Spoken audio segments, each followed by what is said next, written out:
Qala al-musannif fi hadzal kitab wa nafa'ana bihi wa bi 'ulumihi wa bi asrarihi fi daraini amin ya rabbal alamin.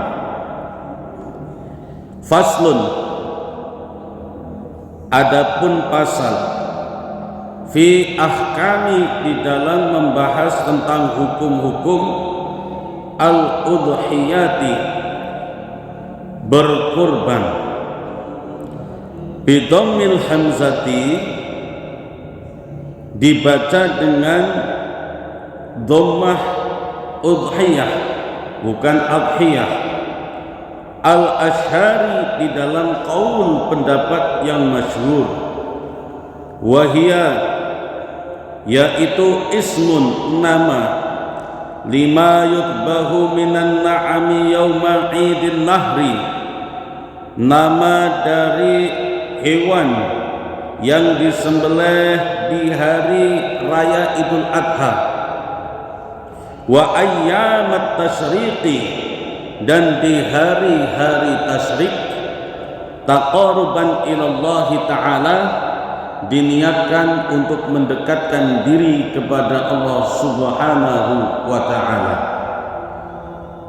Jadi yang namanya udhiyah atau berkurban adalah nama hewan yang disembelih di hari raya Idul Adha atau 10 Dzulhijjah dan di hari-hari tasyrik atau tanggal 11, 12, 13 Dzulhijjah. Itulah kurban. Jadi misalkan ada orang niat untuk berkurban tapi disembelih tanggal 14 Dzulhijjah, maka tidak sah dan dianggap sembelihan biasa, dianggap sembelihan sedekah biasa. Batasannya mana? Batasannya ghurubis syamsi, terbenamnya matahari, fi akhiri ayyami tasyriqi, di hari terakhir hari tasyrik.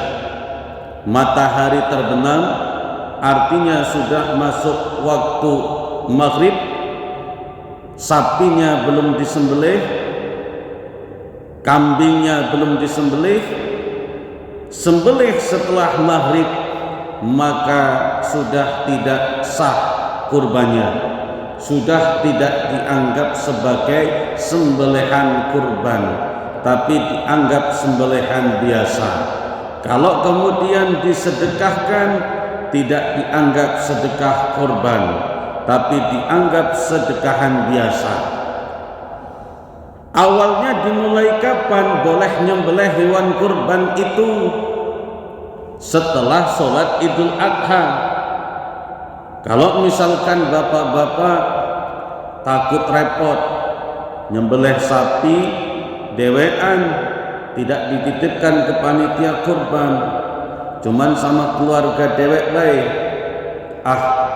ini daripada agak repot, daripada ndak katik gawe habis subuh sambil nunggu sholat Idul Adha, nah aku sembelih dulu sambil aku cincang, nanti tinggal nyelesain setelah sholat Idul Adha.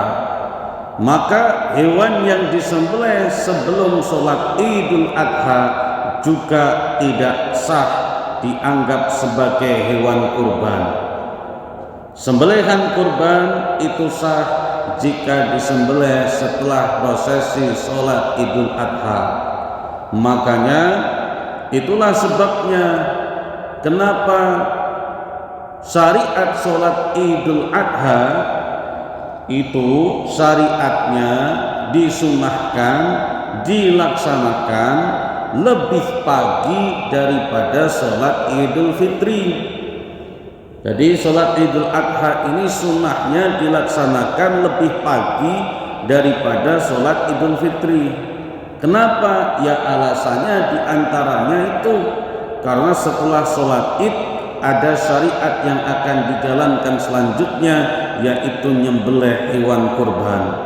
Makanya sholat Idul Adha itu sunnahnya lebih pagi daripada sholat Idul Fitri. Kalau sholat Idul Fitri protokol MC itu mulai berbicara mungkin jam 7. Mungkin kalau sholat Idul Adha itu MC sudah mulai mengatur itu setengah 7. Jadi jam 7 itu sudah takbiratul ihram. Kalau mulainya jam 7 ya siang juga akhirnya. Itu sunnah. Kalaupun tidak ya tetap sah. Tapi kan ya kehilangan barokah karena itu sunnah. Itu sebabnya juga khutbah Idul Adha itu disunnahkan lebih pendek daripada khutbah Idul Fitri. Kalau sholat Idul Fitri khutbahnya panjang Pak, panjang itu. Tapi kalau sholat Idul Adha khotibnya disunnahkan bikin materi khutbah itu yang pendek-pendek baik, nggak usah panjang-panjang. Karena memang habis itu nak nyembelih kambing, nak nyembelih sapi, nak nyembelih unta. Nah, misalkan ada nanti di sini BDI yang ngurusin kurban ya Ustaz. Ya, nanti unta Ustaz. Bisa itu. Di Jawa itu ada itu pesantren-pesantren yang sering mendatangkan unta, diantaranya di Magetan, pondok pesantren Temboro itu sering itu datengin unta, nyembelih unta di sana Pak. Makanya masa pondok pesantren aja bisa, BDI nggak bisa kan? Bisa lah, sekelas Pertamina bisa itu, pondok pesantren aja bisa. Sesekali lah nyembelih unta, tuh biar tahu rasanya daging unta. Itu ada di Jawa itu beberapa pondok pesantren sering datengin unta itu. Yang sering niat itu pondok pesantren Temboro. Bisa dilihat di YouTube itu pondok pesantren Temboro besar. Itu sering kurban di situ unta. Nah, nanti BDI ngambil teken kontraknya harus ada untanya.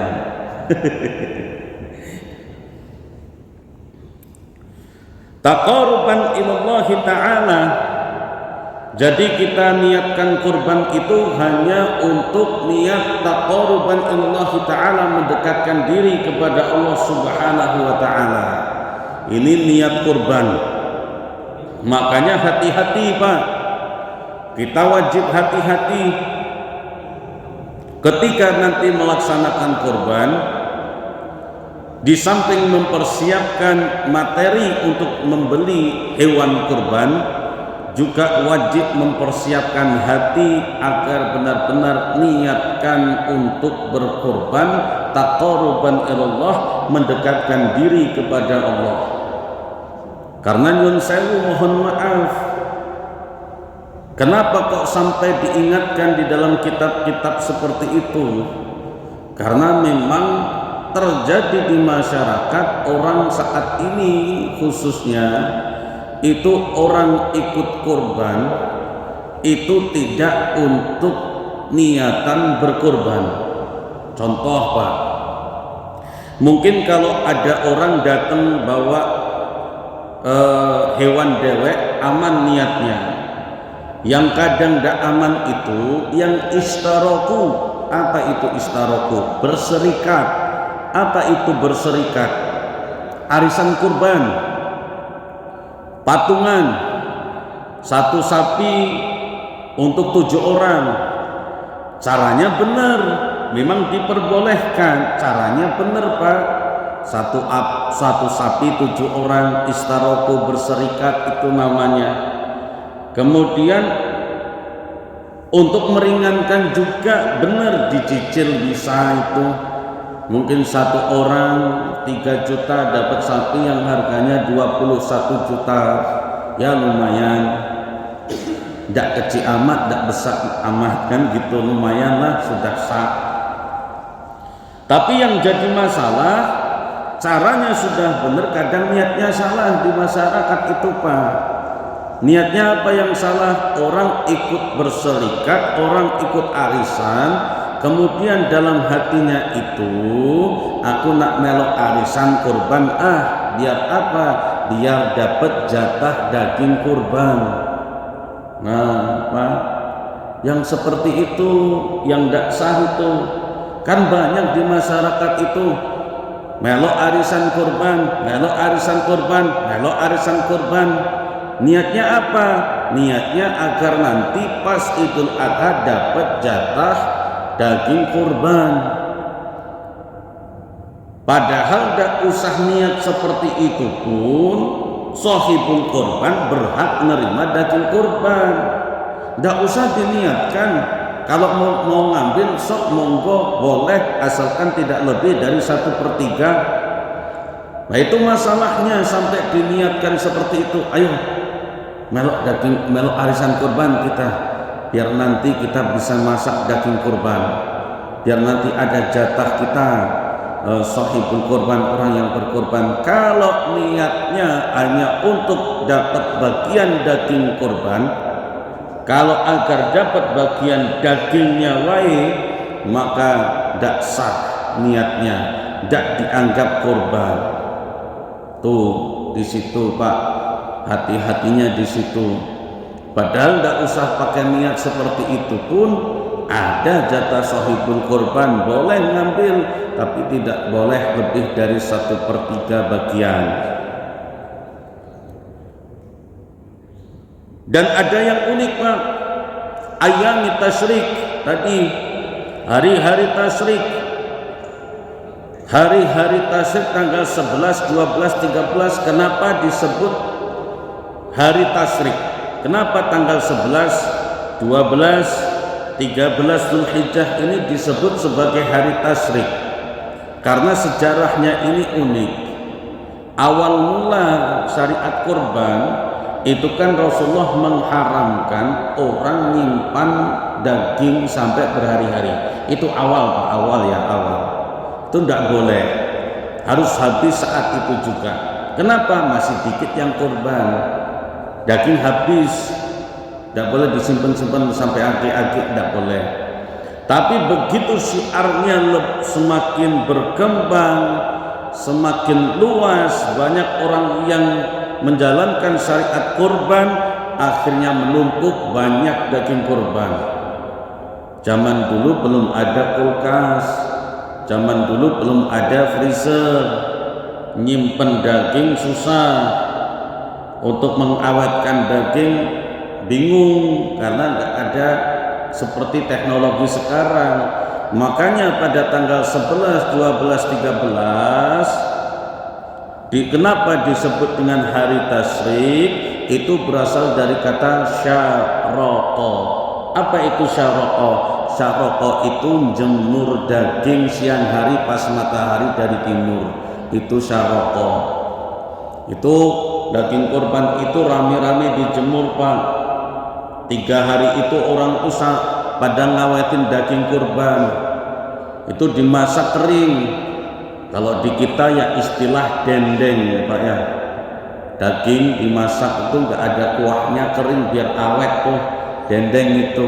Ya gitulah, nggak tahu kalau di sini namanya apa. Kalau di daerah saya itu masak daging sapi, daging kambing itu kering, itu namanya dendeng, itu awet, itu berminggu-minggu, bahkan ada yang sampai 1 bulan masih tidak masalah, itu awet. Lah kenapa disebut hari tasyrik, ayam tasyrik, hari-hari tasyrik? Karena 3 hari itu orang tuh rame itu, setelah ngumpul daging kurban rame dijemur, dikeringkan agar awet, dimasak kering, dendeng seperti itu. Makanya disebut hari tasyrik. Tapi sekarang tidak usah nama itu Pak. Besok kalau dapat banyak aku nak jemur daging tanggal 11, 12, 13 biar kayak zaman Rasulullah. Ya jemur bisa, bapak-bapak jemur sorenya lah hilang. Jemur baik Pak, tidak masukin, yang masukin orang lain. Jamaah rahimakumullah. Bismillahirrahmanirrahim. Wal udhiyatu, dan udhiyah kurban sunnatun muakkadatun, hukumnya sunnah muakkad, alal kifayati, di atas kifayah, yaitu sunnah kifayah. Hukum berkorban itu sunnah kifayah. Apa itu sunnah kifayah? Ada fardu kifayah, ada fardu ain, ada sunnah kifayah, ada sunnah ain. Sama Pak, ada sunnah kifayah, ada sunnah ain, ada fardu kifayah, ada fardu ain. Fardu ain melekat pada diri masing-masing orang kewajibannya. Sunnah ain, kesunahannya melekat pada masing-masing orang. Fardu kifayah melekatnya kalau sudah ada yang mengerjakan. Sunnah kifayah juga melekatnya kesunahan kalau sudah ada yang mengerjakan. Sama kalau fardu kifayah ngurusin jenazah, ada yang mandikan jenazah, walaupun satu yang lain gugur kewajiban, nggak dosa kalau tidak melok, karena fardu kifayah. Kalau tidak katinian yang ngurus jenazah, dosa semuanya. Sunnah kifayah juga konsepnya seperti itu. Sunnah kifayah juga seperti itu. Wa idza ata biha wahidun min ahli bait, apabila satu keluarga ini ada yang berkorban satu, kafa, maka cukup an jami'ihim, mencukupi seluruh keluarganya. Nah, ini perlu dijelaskan Pak ya.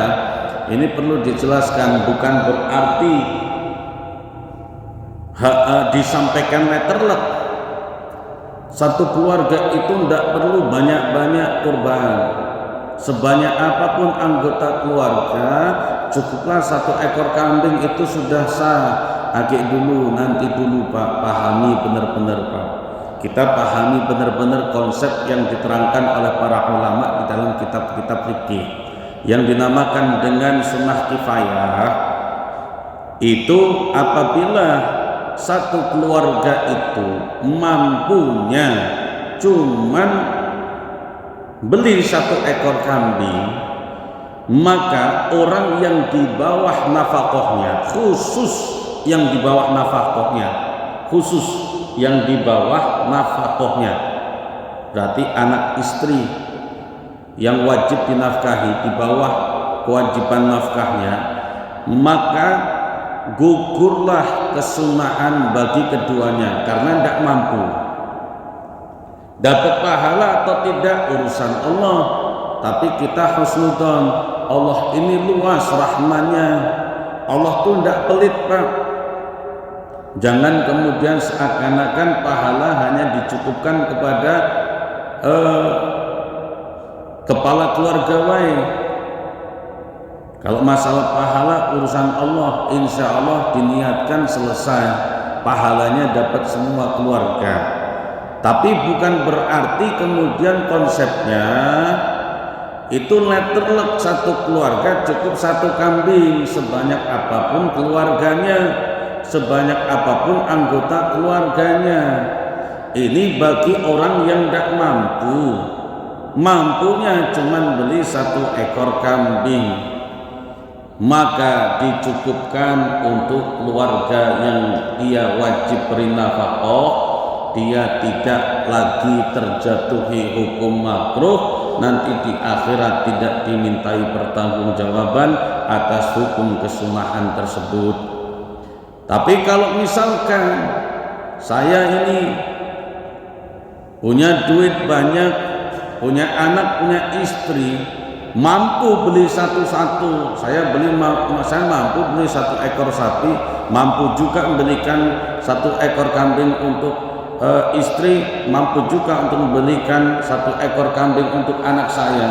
Kok belinya sengaja satu ekor kambing? Lah inilah Pak yang kemudian tidak gugur kesunahannya karena mampu, sebenarnya mampu untuk mencukupi keluarganya semua, tapi dengan sengaja dia membeli yang tidak cukup.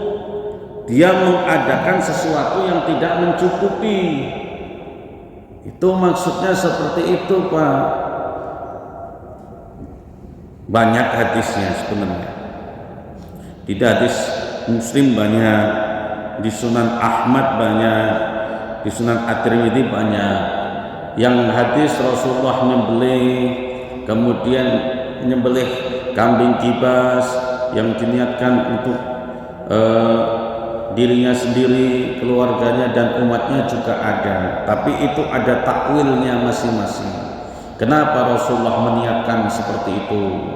Tapi kebanyakan riwayat hadis Rasulullah itu nyembelih satu ekor kibas ya untuk satu orang, kemudian satu ekor unta untuk 7 orang. Ada takwilnya masing-masing. Wala tajibul udhiyatu illa bin nadri, dan hukumnya udhiyah kurban itu tidak ada yang wajib, semuanya sunnah. Jadi hukum berkorban setiap tahun, hukum kurban itu setiap tahun, bukan seumur hidup sekali. Bukan kemudian aku sudah kurban pernah sekali jadi cukuplah. Tidak, kurban itu hukumnya melekat setiap tahun. Ketika kita jumpa dengan Idul Adha, dimampukan rezekinya, maka hukumnya otomatis melekat setiap tahun. Bukan kayak haji. Kalau haji ini seumur hidup sekali cukup. Kalaupun mau berangkat haji lagi, disuruh lihat kanan kiri, masih ada fakir miskin, anak yatim apa enggak. Kan seperti itu, Pak. Haji berkali-kali ke tanah suci berkali-kali, tapi kanan kiri banyak fuqara wal masakin, kelaparan, kesusahan, tidak pernah dibantu, anak yatim ditelantarkan. Ini kan keliru, kurang tepat. Wajibnya sekali sudah. Kalau mau berangkat lagi, lihat kanan kiri itu masih ada orang susah apa tidak, masih ada yang membutuhkan atau tidak, masih ada anak yatim atau tidak. Kalau ada, itu yang lebih utama daripada berangkat haji lagi, kan seperti itu. Karena memang kewajibannya cuma seumur hidup sekali. Nah, kalau kurban tidak, kurban itu setiap tahun. Kapan datang Idul Adha, kemudian punya rezeki lebih, mampu beli hewan kurban, jatuhlah syariat tersebut, melekatlah syariat tersebut. Kecuali itu sunnah, kecuali kurban yang nadar itu wajib hukumnya. Ada kurban yang wajib, yaitu kurban nadar. Contohnya misalkan, kalau aku nanti lulus P3K, kalau aku nanti jadi PNS, aku nadar nyembelih kurban 1 ekor sapi limusin, itu wajib, kurban wajib. Kalau kurban wajib, la yakula lahu, tidak boleh makan, walaupun secuil, walaupun nyicipin sedikit, tidak boleh, haram. Fatasaddaqu jami'an, harus disedekahkan semuanya. Wa yujzi'u fiha, dan diperbolehkan di dalam udhiyah, di dalam berkorban, al jada'u minad dhaqni, al jada'u minad dhaqni, yaitu jada' minad dhaqni, kambing domba, kambing domba. Wa huwa malahu sanatun, kambing domba yang usianya 1 tahun. Wa ta'ana fi saniyati, menginjak ke usia 2 tahun. Domba, Pak, domba, kambing domba itu yang ada kartunnya Sound the Ship itu, kambing domba itu usianya 1 tahun, menginjak 2 tahun, 1 tahun 1 bulan, 1 tahun 2 bulan, 1 tahun 3 bulan, 1 tahun 8 bulan, sah. Tidak sampai 2 tahun sudah sah. yang penting setahun menginjak 2 tahun, itu kambing domba. Wasaniu, dan yang kedua minal ma'zi. Nah, ini yang kambing biasa, dari jenis kambing biasa, bukan yang jenis kambing domba. Di sini kambing biasa biasanya julukannya kambing apa, Ustaz? Kambing Lampung gitu ya. Padahal ngambilnya dari Muara Enim, tapi nyebutnya kambing Lampung. Wasani, dan yang kedua minal ma'zi, yang kedua dari jenis kambing biasa, bukan yang domba. Wa huwa malahu, dan dia usianya diperbolehkan kalau dia mempunyai sanatani, usia 2 tahun, wa ta'ana fi salisati, menginjak 3 tahun. Kalau domba setahun menginjak 2 tahun. Kalau kambing biasa malahu sanatani wa ta'ana fi salisati, usianya 2 tahun, wa ta'ana, dan menginjak salisati, usia 3 tahun. Itu kalau kambing biasa 2 tahun 3 bulan, 2 tahun 5 bulan, 2 tahun 8 bulan, terus menginjak 3 tahun.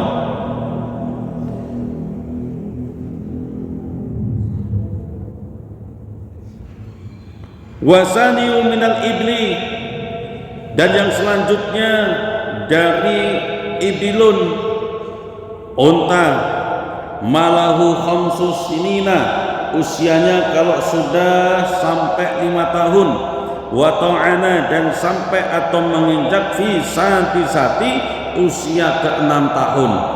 Ini agak panjang, ini agak lama. Unta ini usianya 5 tahun menginjak 6 tahun. Jadi nanti Ustaz kalau BDI nak impor unta usianya 5 tahun. Yang mudah-mudahan diniatkan wae. Sekarang berdoa diniatkan.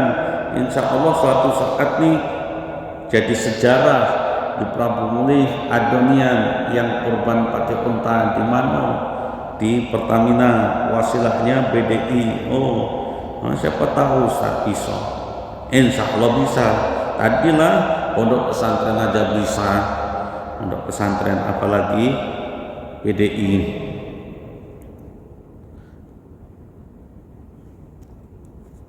Wasani minal baqari, dan kemudian bakorun, apa bakorun? Sapi, malahu, yang mempunyai sapi itu mempunyai sanatani, usia 2 tahun, wa ta'ana fi salisati, dan menginjak usia 3 tahun. Jadi sama dengan kambing. Usia sapi itu sama dengan kambing biasa. Usianya 2 tahun menginjak 3 tahun.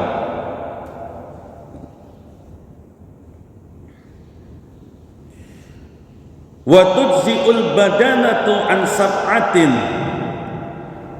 dan diperbolehkan al badanatu, badanatun itu unta yang besar, itu namanya badanah. Unta yang biasa namanya ibil. Badanah itu unta besar, badannya besar, jenisnya yang besar. Kan unta macam-macam ya Ustaz. Ada yang punuknya 2, ada yang 1, ada yang belakang ada punuknya, ada yang enggak, itu. Maka badanah itu unta yang jenisnya besar. Ansab'atin itu untuk 7 orang. Ishtaraku, berserikat, fi tadhiyati biha, untuk menjadikan unta tersebut sebagai kurban. Tadi unta boleh untuk 7 orang berserikat. Wa tujzi'ul baqaratu an sab'atin kadzalika, wa tujzi'u, dan diperbolehkan al baqaratu, sapi, an sab'atin, untuk 7 orang, kadzalika, seperti itu. Nah, jadi seperti badanah, seperti unta, sapi juga diperbolehkan untuk 7 orang. Kalau 7 orang lebih boleh enggak boleh. sudah ditentukan di dalam syariat, sapi itu maksimal 7 orang. 7 orang setengah, Pak, boleh enggak? Enggak boleh walaupun setengah. Siapa yang setengah? Anak aku baru lahir. Enggak boleh dititipkan, nah itu enggak boleh. Ada cerita unik, Pak, ini ada cerita unik. Jadi ada orang kaya ingin berkorban, dia punya sapi besarnya, besar, tinggi itu sapinya. Anggota keluarganya 8, termasuk anaknya yang masih kecil. Dia itu sowan, datang ke pesantren, datanya ke kiai-kiai, aku ini nak korban, aku punya sapi besarnya, kalau aku jual sapi ini, dibelikan sapi biasa mungkin dapat 5, tapi biarlah, tidak usah dijual, pakai sapi ini baik, yang besar. Untuk berapa orang? Untuk 8 orang kiai, termasuk anak aku yang kecil. Boleh tidak kiai? Satu sapi aku ini yang besarnya ini untuk 8 orang. Olehnya sapi yang besar ini kalau dijual ini dapat 5 lebih itu sapi yang biasa. Apa kata kiainya, Pak? Boleh, tidak apa-apa. Kamu boleh itu korban untuk keluargamu pakai sapi yang besar itu. Tapi tahu kan tidak kamu ini? Hewan korban itu nanti akan Allah bangkitkan kembali. Kalau hewan-hewan yang lain itu jadi debu semuanya. Makanya ada yang iri nanti malaikat, ya laitani kuntu turaba. Jadikan aku debu seperti hewan-hewan. Gak ada pertanggungjawabannya. Gak akan dibangkitkan lagi, semuanya jadi debu. Tapi ada hewan yang dibangkitkan, yaitu hewan korban. Hewan korban itu, Pak, nanti akan jadi kendaraan kamu melalui Shiratal Mustaqim. Nanti nyebrang Shiratal Mustaqim itu kendaraannya hewan korban. Nah ini, Pak, sapi kamu itu kan besar, tinggi, anak kamu ada yang masih kecil, agak susah naiknya, Pak, agak susah naiknya. Biar anak kamu di akhirat nanti pacak naik, belilah pijakan 1. Apa pijakannya, Kiai? Kambing 1 untuk pijakan anak kamu yang masih kecil. Nah, itu akhirnya belilah 1 ekor kambing, Pak. 8 orang, 1 ekor sapi, 1 ekor kambing tuh. Loh, itu arifnya, bijaksananya, jawabannya tidak kemudian mengatakan tidak langsung, tapi muter dulu, tetap bisa. Tapi nanti anak kamu ini susah naik ke atas sapi yang tinggi itu karena masih kecil. Belilah pijakan 1. Apa pijakannya, Kiai?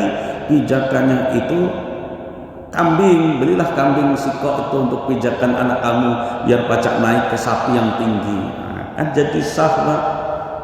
Kan gitu, Pak. Paham dah? Jadi luar biasanya jawaban dari Kiai tersebut, Pak, itu.